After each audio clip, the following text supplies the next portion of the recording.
All righty. Well, that was a good football team we played tonight. We knew that going in. And, a lot of credit to those guys.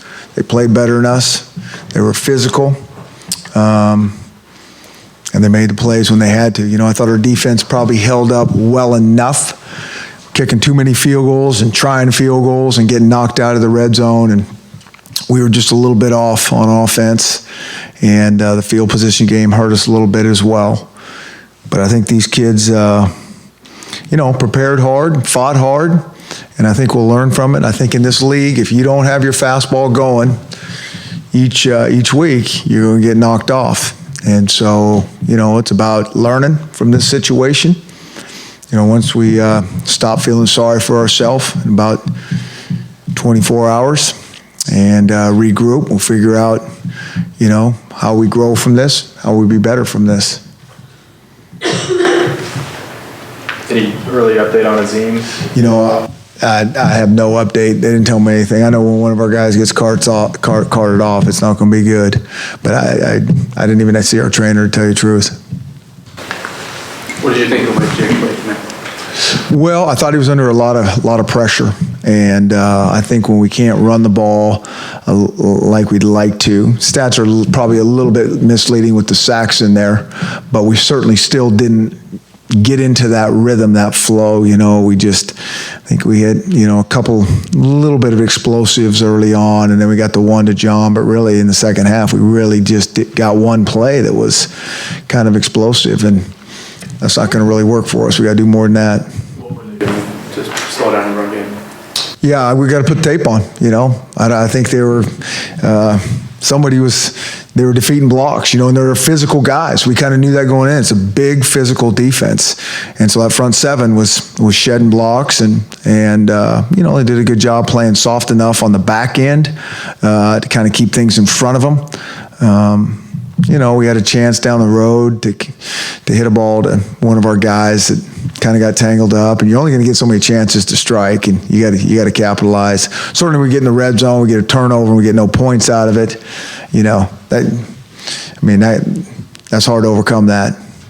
Any sense of what happened on the blocked field goal and how big of a moment was that? No, well, I think it was everything. We were down there, we get that turnover, and we're kicking a field goal, which we don't want to do, but trying to get some points, and it just looked like, from the sideline at least, they timed it. They timed it pretty well. I don't know what our operation was, but we'll take a look at that. But they were coming hard after it. Coach, you've been 9-0 before. How hard is it just keeping in the outside noise outside the locker room and just that win streak, keeping it alive? How hard is it? Yeah. We don't even really talk about a win streak, but we'll try to start a new one next week. Try to be 1-0. That's the win streak that we need to pay attention to. And if guys are looking down the horizon, you're going to get hit right between the eyes. There's too many good players and coaches in this league, and just things happen. And so, I don't know. I think our guys stayed pretty focused. I think we played a good team tonight. We said that coming in. We knew that. I didn't think it was going to be a high-scoring game. I think some other people did. I didn't. I thought their defense was too good, and I thought ours was pretty good. And had we been able to capitalize on a couple things offensively, to generate that momentum that kind of energizes our team and our defense, it gives us a better chance to compete to win. Are you surprised your defensive rush didn't get more pressure on Donald? No, not. I thought we got, when he was Coach K was bringing some heat, that was kind of our best chance to do that. But they got a big offensive line, and, I thought we'd probably have to bring a little more pressure to get to them. We started doing that towards the latter part of the game, and that was fairly effective. But, a little bit of cat and mouse game but they're pretty hard to get pressure with just four guys, big guys. Is that more pressure than you would have liked to have to bring against them?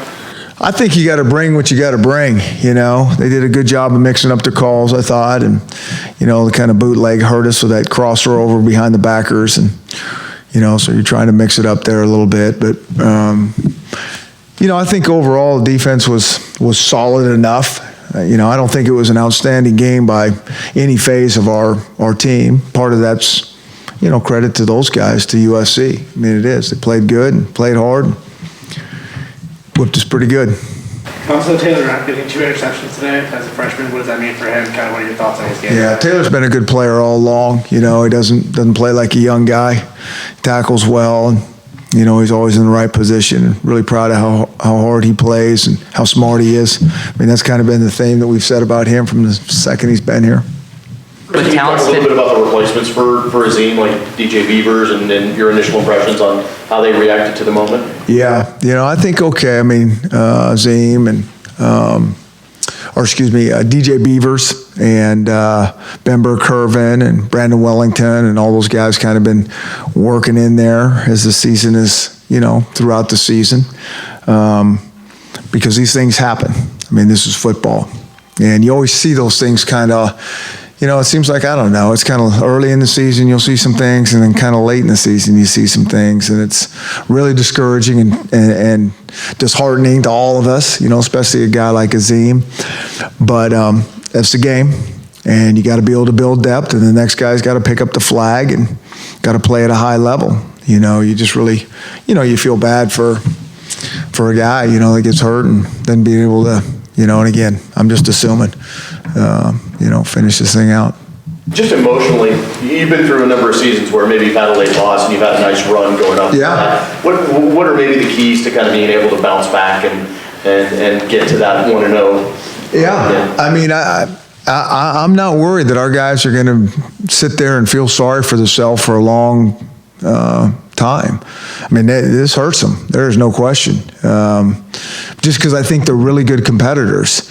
And, you know, they leave it all in the field and they spend so much time during the week preparing. And so when you put your life and your heart and soul into something and it doesn't turn out right, that is hard. And I don't think it has a whole lot to do with, you know, winning so many games in a streak. I just think it's hard when you lose and you put so much into it. But we'll regroup. We'll be back. And, you know, these kids they'll be resilient.